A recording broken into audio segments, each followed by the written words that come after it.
otra vez, soy el maestro Fernando Luque y vamos a platicar de simplificación de funciones booleanas. Bien, ¿por qué es importante simplificar las funciones booleanas? Porque cuando vayamos a implementarlas de manera electrónica, debemos evitar el desperdicio de unos dispositivos electrónicos conocidos como compuertas lógicas. Bien, pues aquí tenemos las leyes del álgebra de Boole, que están divididas en axiomas y teoremas. Correcto. ¿Cuál es la diferencia? Simplemente que los axiomas no se demuestran, porque son la base para demostrar los teoremas. En casi todos los rubros tenemos dos leyes que se llaman dual una de otra. Uno para el OR, uno para el AND. Y si las analizamos nos vamos a dar cuenta que son muy sencillas, muy intuitivas para nosotros. Por eso son fáciles de irlas aprendiendo. Quizá la más interesante en que pudiéramos centrar nuestra atención son los teoremas de De Morgan, que lo tenemos aquí en el cuarto rubro de los teoremas. Correcto. Cuando vamos a simplificar una función booleana, partimos normalmente de la tabla de verdad.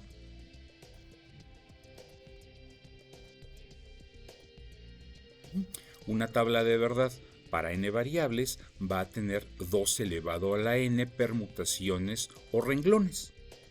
Por ejemplo, aquí, si tenemos 3 variables, pues vamos a tener 8 renglones. Bien, platiquemos rápidamente qué son las formas canónicas de una función. Simplemente es una suma de intersecciones o una intersección de uniones. Pero lo importante es que en todos estos términos deben aparecer absolutamente todas las variables involucradas, ya sea de forma negada o de forma directa. Bien, vamos a ver las dos formas canónicas de esta función de ejemplo. La primera forma canónica es en donde vamos a considerar los renglones donde la función vale 1. Tenemos 1, 2 y 3 renglones. Bien, por ejemplo, en el primero, las 3 variables están negadas. Y efectivamente, aquí tenemos A negada, B negada y C negada. Es la forma en que armamos la primera forma canónica y le llamamos minitérminos a cada uno de estos. Bien, vamos a ver la segunda forma canónica. De forma contraria, vamos a considerar los renglones en donde la función vale 0, que en este ejemplo serían 5 renglones. Bien, vamos a ver por ejemplo el último, en donde las 3 variables están directas. Bien, pero en el caso de segunda forma canónica hay que negar los valores de las 3 variables. Entonces bajamos y este sería la misma función expresada de otra manera. Notamos que hay 5 maxitérminos, así les llamamos. Y notemos el último, A se negó, más B también se negó, más C también se negó. Correcto. ¿Cuál es más recomendable? Depende de cuál tenga menos renglones en la tabla de verdad. Evidentemente, en este caso, la primera forma canónica fue más sencilla de sacar.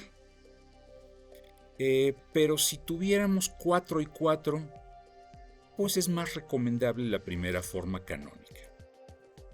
Correcto. A partir de cualquiera de ellas, vamos a empezar a simplificar aplicando las leyes de la tabla que vimos anteriormente. Bien, pues vamos a ver un ejemplo más concreto de una función en donde vamos indicando paso a paso cuáles de las leyes anteriores fuimos aplicando. Bien, es un ejemplo diferente. Vamos a simplificar xy más x negada z más yz. Correcto. Pues empezamos a transformar la función. Esto equivale a xy más x negada z más yz intersectado con el 1, que es el valor verdad. Aquí, ¿cuál ley aplicamos? La ley de la identidad. Bien, el siguiente paso que vamos a aplicar en este ejemplo es cambiar el 1 o universo o valor de verdad, lo podemos cambiar por x más x negada. ¿Cuál ley estamos aplicando en este paso? El inverso o recíproco. Es importante mencionar que la simplificación de funciones la podemos hacer de maneras diferentes y todas ellas son correctas, siempre y cuando lleguemos a una expresión más pequeña, más económica, hablando de funciones. Continuamos con el ejemplo. ¿Qué más podríamos hacer? Podríamos aplicar una ley distributiva, ¿verdad? Entonces aquí salen dos términos, x y z más x negada y z. Bien, el siguiente paso es aplicar la ley de la identidad. Aquí le estoy aplicando no una, dos veces. El término xy lo estoy desglosando en xy intersectado con la constante 1 y el término x negada z también lo estoy desarrollando o desglosando como x negada z intersectado con 1.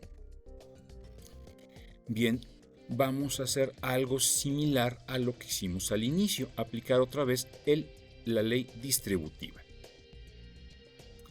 También la estoy haciendo dos veces. Dependiendo de la práctica que tengamos, podemos realizar dos transformaciones en cada renglón. Al principio es bueno ser cauteloso e ir escribiendo solamente un paso o una transformación cada vez que reescribimos la función. Bien, entonces aquí aplicamos dos veces la ley distributiva y ¿cuál creen que vamos a aplicar posteriormente? Lo que tenemos dentro de paréntesis nos va a dar precisamente un